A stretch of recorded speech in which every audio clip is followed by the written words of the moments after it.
NEET छात्रा rape मौत मामले में आया बड़ा अपडेट। जी हां, नीट की तैयारी कर रही छात्रा की संदिग्ध हालत में मौत के मामले में जांच अब निर्णायक मोड़ पर आ रहा है। मामले की जांच कर रही एसआईटी अब तक एम्स मेडिकल बोर्ड को पूरे और जरूरी दस्तावेज उपलब्ध नहीं करा पाई है, जबकि पीएमसीएच की रिपोर्ट रिव्यू इसी पर निर्भर करता है। पीएमसीएच की रिपोर्ट में छात्रा के साथ सेक्सुअल असॉल्ट की बात सामने आई थी, जिसके बाद मामले की जांच एम्स को सौंपी गई। एम्स के फोरेंसिक विभाग के प्रमुख डॉक्टर विनय कुमार की टीम इस रिपोर्ट की समीक्षा कर रही है। अब तक एसआईटी ने 15 से 17 लोगों से पूछताछ की है, जिसमें अस्पताल, हॉस्टल और मृतका के परिजन शामिल हैं। फिलहाल जांच का फोकस जहानाबाद और परिजनों से जुड़े पहलुओं पर ज्यादा नजर आ रहा है। अब पूरे राज्य की नजरें एम्स की रिव्यू रिपोर्ट पर टिकी है, जो तय करेगा कि आगे की कार्रवाई किस दिशा में जाएगी। इस बीच पटना न्यूज एक्सप्रेस की टीम एम्स पहुंची और यह जानने की कोशिश की गई कि आखिर पीएमसीएच की पोस्टमार्टम रिपोर्ट का एम्स द्वारा रिव्यू किस स्तर तक पहुंचा है। यह रिव्यू एम्स फोरेंसिक डिपार्टमेंट के हेड डॉक्टर विनय कुमार की टीम कर रही है, और इस मामले में क्या कुछ कर रहे हैं डॉक्टर विनय कुमार, आइए जानते हैं।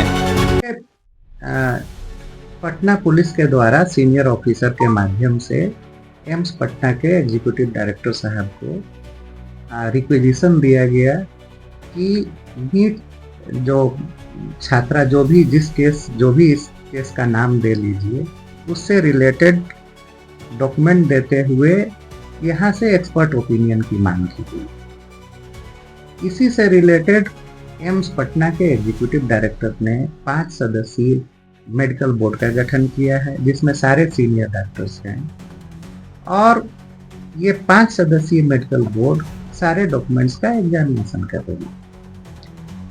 एसआईटी के द्वारा बहुत सारे डॉक्यूमेंट्स प्रोवाइड किए गए हैं, अभी भी कुछ डॉक्यूमेंट्स प्रोवाइड करना बाकी है।